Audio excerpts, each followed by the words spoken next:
Heart periphery map কি? আমরা আজকে আলোচনা করব যে হার্ট পেরিফেরি ম্যাপ কি। এই পেরিফেরির মধ্যে যদি আপনার জমি অন্তর্ভুক্ত হয়ে যায়, সেই ক্ষেত্রে আপনার জমি কি খাস হয়ে যাবে বা সরকারি হয়ে যাবে, এই সংক্রান্ত বিষয় নিয়েই আজকে আলোচনা করব। তো আমি প্রথমেই একটি ম্যাপ আপনাদের প্রদর্শন করলাম। এই ম্যাপটি হচ্ছে heart periphery map. Heart periphery বলতে কি বোঝায়?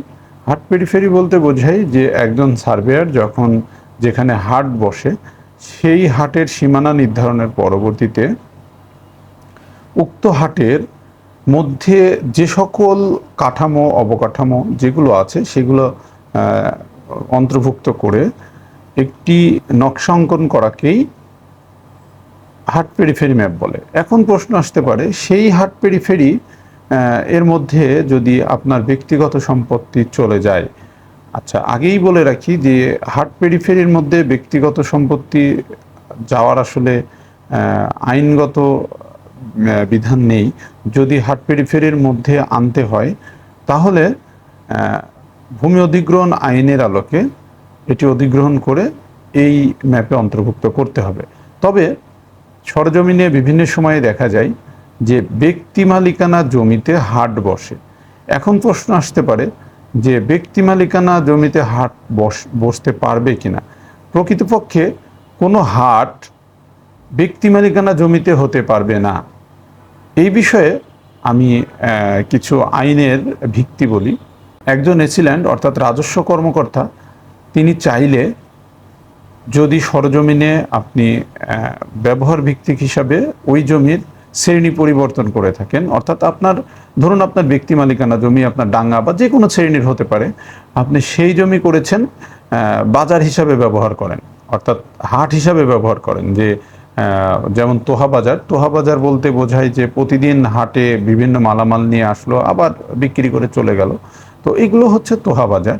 তো যদি এমন হয়ে থাকে যে আপনি বাজার বসিয়েছেন আপনার ব্যক্তিগত জমিতে, কিন্তু ব্যক্তিগত জমিতে হাট বসানোর কিন্তু কোনো বিধান নেই। এই বিষয়ে যদি টেনেন্সি রুলস 1955-তে 15(2) বলা আছে যে একজন রাজস্ব কর্মকর্তা শ্রেণী পরিবর্তন করতে পারবে। এবার দেখুন, আপনি কিন্তু জমির শ্রেণী পরিবর্তন করে হাট বসিয়েছেন। এখন সেই ক্ষেত্রে টেনেন্সি রুলসের 15(2)-এ যেই সেকশন 15(2)-এ যেটি লেখা আছে সেটি হচ্ছে রাজস্ব কর্মকর্তা শ্রেণী পরিবর্তন করে ফেললো। এবার শ্রেণী পরিবর্তন করার পরে আমরা আসি যে ভূমি ব্যবস্থাপনা ম্যানুয়াল 1990-এর 225-এ অনুচ্ছেদ 225-এ আছে। তো হাট শ্রেণীর জমি কখনো ব্যক্তি মালিক রাখতে পারবে না, ব্যক্তি মালিক তার খতিয়ানে রাখতে পারবে না। আচ্ছা, এবার আরেকটি বিষয় আছে, এসএনটি অ্যাক্ট 1950। 1950-এ 20-এ অর্থাৎ সেকশন 20-এ লেখা আছে যে কোন কোন শ্রেণীর জমি একজন জমিদার রাখতে পারবে না, জমিদার বা ব্যক্তি মালিক রাখতে পারবে না। সেই ক্ষেত্রে হাট শ্রেণীর জমিও তার মধ্যে পড়ে যায়। এবার দেখুন যে এই যে আমি কয়েকটি রুলস বললাম, সেখানে কিন্তু বলাই আছে যে হাট শ্রেণীর জমি একজন ব্যক্তি রাখতে পারবে না। এখন যখন একজন এসিল্যান্ড এটি শ্রেণী পরিবর্তন করে এক খতিয়ানে নিয়ে চলে আসবে, তখন হয়তো একটা পর্যায়ে গিয়ে আপনি মামলা করবেন। যখন ওখানে একজন সার্ভেয়ার গিয়ে জমিটি পরিমাপ করবে, ওই আপনার যেই জমিতে হাট বসিয়েছেন সেই জমিটি যখন এই পেরিফেরি ম্যাপের মধ্যে দিয়ে দিবে, যদি কখনো একজন সার্ভেয়ার পেরিফেরির মধ্যে দিয়ে দেয় যুক্তিসঙ্গতভাবে, যদি পেরিফেরির মধ্যে দিয়ে দেয়, তখন কিন্তু সাধারণ পাবলিক এই সার্ভেয়ারকেই ভুল বোঝে। কিন্তু প্রকৃতপক্ষে কিন্তু দেখুন, আপনি কিন্তু প্রত্যেকটি আইনের রুলস কিন্তু আপনিই লঙ্ঘন করেছেন। আর এই লঙ্ঘন করার কারণেই কিন্তু এটা পেরিফেরি ম্যাপের মধ্যে ঢুকে গিয়েছে। আর এটি যদি একজন সহকারী কমিশনার ভূমি বা এসিল্যান্ড যদি এটি শ্রেণী পরিবর্তন করে খাস করে ফেলে, তখন কিন্তু আপনার কোনো কিছু করার নেই, যদিও আইনে আছে যে ভূমি অধিগ্রহণ আইনের আলোকে আপনার জমি যদি হাটের মধ্যে আনতে হয়, এই বিষয়টি কিভাবে যে চারপাশে খাস জমি কিন্তু মাঝখানে আপনার জমি, বাধ্য হয়ে সরকারের ওটা অধিগ্রহণ করতে হচ্ছে। কিন্তু আপনি যদি এক সাইডে থাকেন, আপনি হাটের এক সাইডে থাকেন, সেই ক্ষেত্রে অধিগ্রহণের প্রয়োজন হয় না। তো যদি প্রয়োজন হয়ে থাকে, হাটের মধ্যে আপনার জমি হয়ে থাকে, তাহলে সেই ক্ষেত্রে সরকার অধিগ্রহণ করবে, না করলে আপনার পেরিফেরির বাইরে থাকবে। কিন্তু আপনি যদি ব্যক্তিগত জমিতে হাট বসিয়ে থাকেন, তাহলে আইনি কয়েকটি পদক্ষেপ আছে, আইনি কয়েকটি সেকশন আছে, সেখানে কিন্তু আপনার জমি অকুপটেই নিয়ে চলে আসা যায় সরকারি খতিয়ানে।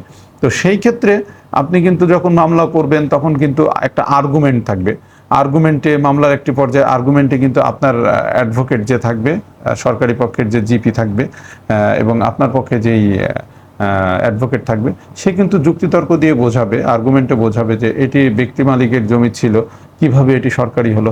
কিন্তু এখানে কিন্তু যারা সরকারি কর্মকর্তা কর্মচারীরা আপনার জমি খাস করবে হাট শ্রেণী করে, তারা কিন্তু নিশ্চয়ই কিছু স্টিল ছবি এবং যেটি একজন বিচারকের সামনে উপস্থাপন করা যায় একটা ভিডিও ক্লিপ, কারণ স্টিল ছবি অনেক সময় আপনার আর্গুমেন্টে একজন অ্যাডভোকেট তুলে ধরতেই পারে যে স্টিল ছবি অনেকভাবে তৈরি করা যায়, কিন্তু ভিডিওটি কিন্তু অনেকটা প্রমাণ করে ফেলে। যারা সরকারি কর্মচারী কর্মকর্তা থাকবে, তারা অবশ্যই একটু ক্লিপ রেখেই দেখাবে যে এখানে আসলে হাট চলমান ছিল, সেই ক্ষেত্রে তার জমি খাস করা যায় এবং খাস করা গিয়েছে বা করেছি। তো সেই ক্ষেত্রে যদি একবার আপনার জমি খাস করে ফেলে বা জমি এই খতিয়ানে নিয়ে আসার পরে পেরিফেরি করে ফেলে, তাহলে কিন্তু আপনার মানে কষ্টের সীমা নেই। তো সেই ক্ষেত্রে অবশ্যই আপনার জমিতে হাট বসানো যাতে না হয়, আপনি কখনো হাট বসাবেন না, সেই বিষয়ে চিন্তাভাবনা করে আপনার জমি যে কোনো মুহূর্তে কিন্তু সরকারি খতিয়ানে চলে আসতে পারে, যদি আপনার ব্যক্তিগত জমিতে হয়ে থাকে। তো ব্যক্তিগত জমিতে হাট বসানোর ক্ষেত্রে আইনগুলো একটু শুনে, আইনগুলো একটু জেনে অবশ্যই আপনারা হাট বসানোর বিষয়ে পরবর্তী পদক্ষেপ নেবেন। এটা বলেই আমি আমার আলোচনা শেষ করছি। সবাই আশা করি বুঝতে পেরেছেন ব্যক্তিগত জমিতে হাট বসলে কি হতে পারে। ভালো থাকবেন সবাই। আসসালামু আলাইকুম।